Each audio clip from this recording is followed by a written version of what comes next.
Hi everyone. Today we are going to do NPAT 2022 analysis. As we all are aware that NPAT is going to be conducted between 1st of April to the 26th of June. So what we have done is we have talked with many students across India, and the last student which I have talked with had taken the test on the 15th of April. So I have talked with approximately lots and lots of students, and we have come up with this analysis. So let's look at the analysis of the NPAT which is being conducted this year. The first thing that we are going to look at is the test structure. Okay, now the test structure is exactly same as what it was last year. There is absolutely no change in the structure of the test. So the first section is quantitative and numerical ability. You have 40 questions. The second section is reasoning and general intelligence, once again 40 questions, and the third section is my proficiency in English language, which is another 40 questions. So you have a total of 120 questions. You have a total of 100 minutes to answer this 120 questions, and each question carries 1 mark. There is no negative marking, so the test is out of a total of 120 marks. Even though, remember this thing, though I know the test is out of 120 marks, NMIMS is not into the method of giving you the scores out. What they give you is only the ranks. So ideally you will not get to know what you have scored. Okay, so as I said, the test is exactly same as what it used to be till the last year. So let me just take through the important things. Okay, first thing is the order of sections. The order of sections is exactly the same. Okay, that means you have to first attempt the quant section, you have to attempt the reasoning section, and then you have to go to the English language. Okay, you cannot change this order.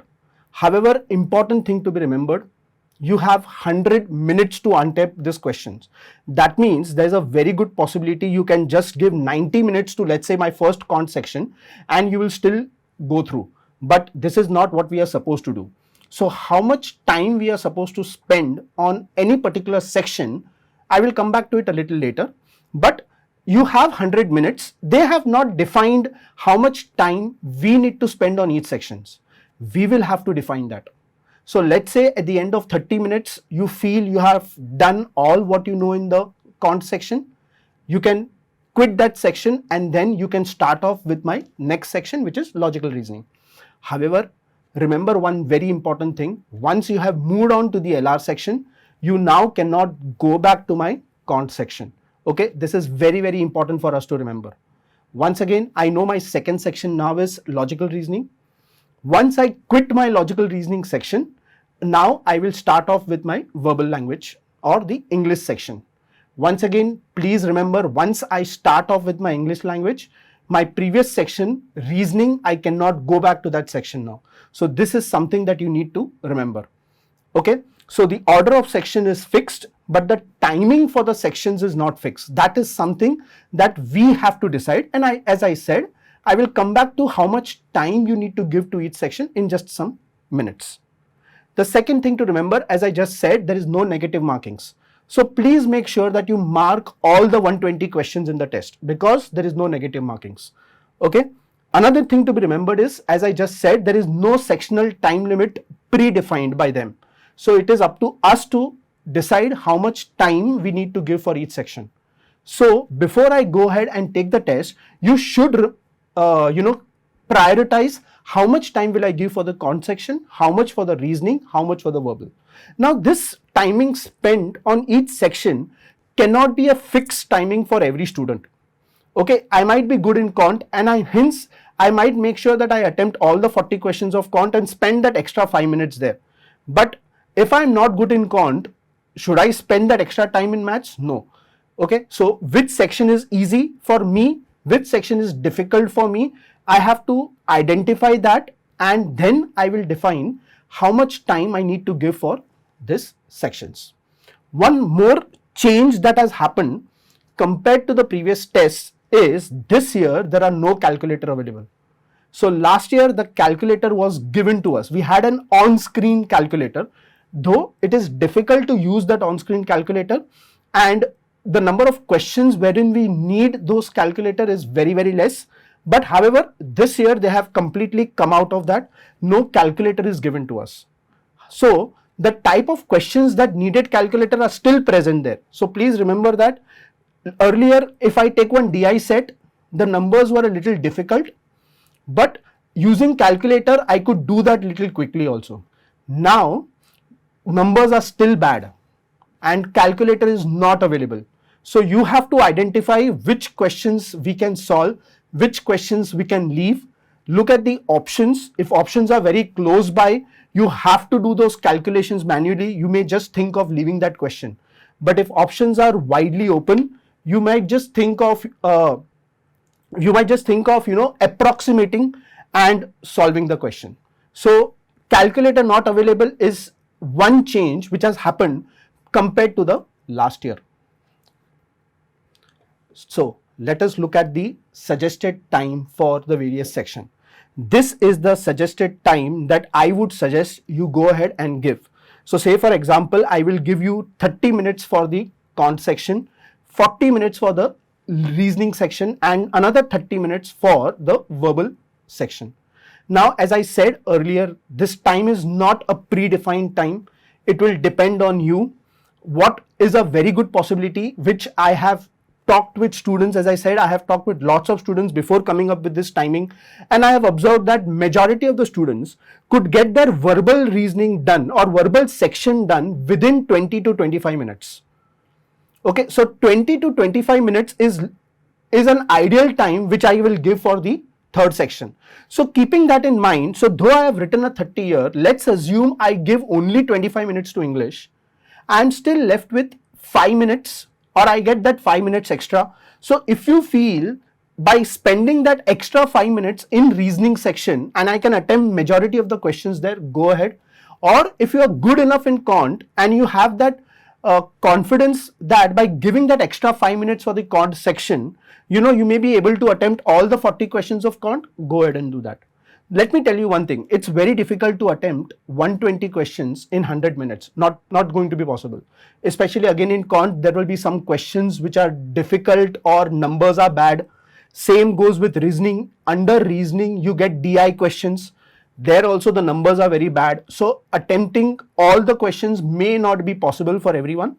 Hence, if you are spending 25 minutes for your English language, that 5 minutes you need to judiciously spend in either the math section or the reasoning section, whichever depending. So once my test starts, I might not fix that 5 minutes where I want to go.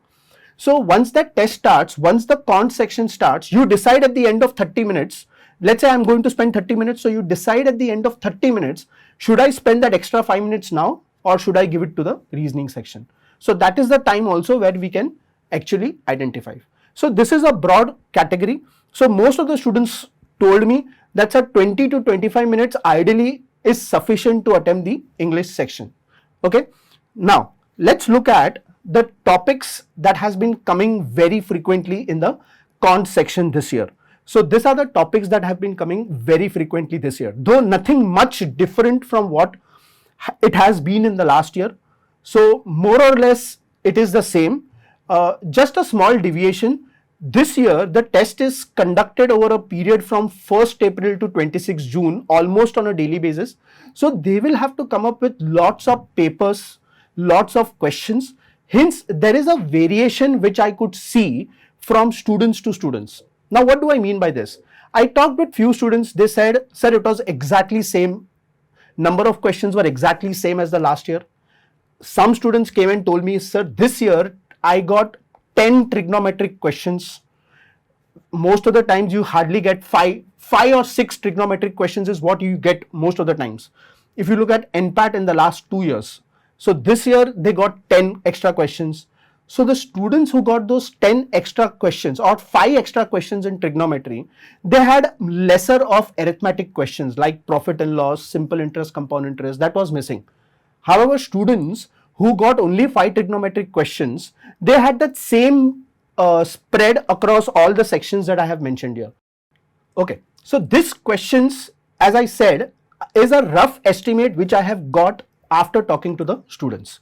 So if we roughly go through this, set theory, we get 4 or 5 questions. Now what does set theory consist of? Yes, you get Venn diagram questions also, but majority you get actual set theory type of questions like finding A intersection B intersection C complement, and so on. These are the type of questions that you have been getting under Quant section. The special Venn diagram questions are actually coming under the logical reasoning part. Okay. If I go to trigonometry, it's the same thing. You get 5 to 7 questions on trigonometry. You have been getting the same questions like angle of elevation, angle of depression. That is always there, and it is present this year also. Probability questions are there, which are very, very straightforward. You get geometry questions, that means triangles type of questions. Very few students have got it. Few have not even got this type of questions. You get surds questions. Yes, functions questions is another type. This year, in fact, almost everyone told me they have got questions on inverse functions. So finding inverse of a given function. So that is something that you need to keep in mind, because almost everyone has got questions on that type. Rest all sequence and series, time, speed, distance and work, numbers, algebra, arithmetic, all this is very, very standard type that we were getting every year, and this year also we are getting. So this is the topic that we are getting in Quant. So now if you ask me what was the level of difficulty of the questions, so I will say that it was from moderate to difficult. So for those who got more of trigonometric questions have come and told me that, sir, I found it a little difficult. For those who felt that trigonometry was as usual, just 4 or 5 questions, said that yes sir, it was manageable. But yes, there were a set of difficult questions of trigonometry. There were a very few difficult questions of functions, because of which I would rate this section as moderate to difficult. With Quant out of the way, let us now look at the reasoning section. So this is the breakup of the reasoning sections. Again, there is not much deviation from the last year. Most of the questions are almost the same. However, again, some students have come and told me that they have got more of visual reasoning. Normal weightage for visual reasoning is 2 to 3 questions. This year, there are very few students who has come and told me that they have got 6 to 7 questions of visual reasoning. And those guys who have got 6 to 7 questions of visual reasoning have got a little new type of questions like folding paper, unfolding the paper, cubes and dice questions, and so on. These are the types of questions which normally you never used to get in visual reasoning. The type of logic that gets tested in visual reasoning is more of mirror and water, clockwise, anti-clockwise rotation. These are the types of questions that normally gets tested in visual reasoning. The same thing happens here also. You are getting those questions, but only for those who are getting more number of questions. They are also getting questions on cubes, paper folding, and so on. So do make sure that you practice those types of questions a little more, so that once you go for the actual test, it is no longer a surprise element for me. If I look at the other type of questions, DI, as I said, is a part of logical reasoning part. Okay, you get 9 to 10 questions. Someone have also told me that there are 12 questions of DI that I got. Good enough. So this is one 9 to 10 set of questions wherein I might miss my calculators, because numbers as usual are bad. Okay, and now calculator is not available. So as I said earlier, check out. If options are very close to each other, you might just leave that question and come back to it a little later if you want to. And if questions are, or if options are widely open, you just go ahead and solve those questions. Then you get data sufficiency questions. Yes, 4 or 5 questions on data sufficiency, but that is a norm you used to get every year. This year also you have the same 4 to 5 questions. You have syllogisms, which is a part of verbal reasoning. So always remember, out of 40 questions, a rough breakup of reasoning and verbal reasoning is approximately 28 and 12. That's what, again, which many of the students have told me. So they have got 28 questions of logical reasoning and 12 questions of verbal reasoning here. So if I look at verbal reasoning, yes, there were syllogisms and there were assumptions, conclusions. These are the type of questions that are there under verbal reasoning. Okay, then set theory. Here set theory is more of Venn diagram type of questions. So you have a circle, you have a square, those 3-4 parameters are there, and those type of questions everyone is getting. Everyone is getting a coding decoding question. Mostly everyone is getting one question on family tree, one question on linear arrangement. So most of the times I think circular arrangement, matrix arrangement, is missing. Yes, one more thing which most of the students have not got is selection criteria. This is one topic which used to come almost every year, but that is missing this year. I could not see any student who has come and told me that, sir, I got selection criteria. No, that is one thing which is missing. So how do I rate this section? Once again, talking to students, I felt that those questions are easy to moderate. So set theory questions are there, coding questions are there, linear arrangement questions are there. These are the types of questions which are very, very easy. Please make sure that you attempt them. Okay, so why the section becomes a little difficult is purely because of my DI section, or else most of the other questions students found it very easy to solve. Hence, according to me, the level of difficulty for this type of, or for this section would be easy to moderate. We have looked at quant, we have looked at reasoning. Let us now look at the English language. Once again, there is absolutely no deviation from what we have been seeing here. So this is the weightage. Again, 20 to 22 questions on reading comprehension. You have para-jumbles, you have para-completions, you have antonyms, you have synonyms. So 5 questions on a mixture of antonyms and synonyms. Some students have come and told me those words were a little difficult. But overall, if I look at the verbal section, I would say that it was an easy section for us. And hence, students could easily attempt those 40 questions in a range from 20 to 25 minutes. Okay, so if I look at the quant section, I think that was the only section wherein people told me they were moderate to difficult. Again, why that difficulty came up in the math section was simply because they were getting more of trigonometric questions, and that was why. Students who got lesser number of trigonometric questions said that even the math section was a little easy. So overall, I would say the test is easy to moderate. So I think how many questions to attempt? Let's come to that now. So what would be a good attempt in each of my 3 sections? So this is what, again, after talking to students, I have come to this conclusion that in quant, I think I can attempt anywhere in the range of 28 to 32 questions. In reasoning, I can easily attempt 30 to 34 questions. And in verbal, I can easily attempt 35 to 37 questions. Okay, so when I say in quant, I want you to attempt 28 to 32 questions, does not mean that you will leave out the remaining 10 to 12 questions. Test has no negative markings. So please make sure that you attempt all the questions. Okay, make sure that you attempt all the questions, mark all the 120 questions in the given time limit. Clear? So if you look at this, you can easily see, I think I can easily look at attempting anywhere around 85 to 95 questions out of 120 questions. So these are genuine attempts that I am looking at. Out of 40 in each section, these are genuine attempts which I can easily attempt in the time limit that we had decided. Okay. So what are the expected cutoff if I'm looking at various programs of the Mumbai campus? As I said earlier, that NMIMS is not going to give us the scores. They are only going to give us the marks. But when we normally take a test, we will get our score with us. So, just for our sake to find out what is a good score if I want to get into the flagship program, which is the BBA program, I think if you score anywhere in the range of 78 to 80, you should get a call for their BBA program, or you will convert their BBA program. So as you can see on the screen, these are the various approximate cutoff that we are expecting for you to get into the various programs of NMIMS. So BBA, it is 78 to 80. If I'm looking at BSc Finance, it is 71 to 73.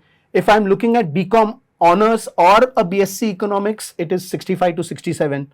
If I'm looking at BBA Branding and Advertisement along with BA Liberal Studies, it will be 58 to 60. If you're looking at Bachelors of Business Communication and Marketing, which is the BBMM program, or you're looking at BBA International Studies, the cutoff is approximately 50 to 52. So if you score this range, if your score is in this range, you know what program that you can target.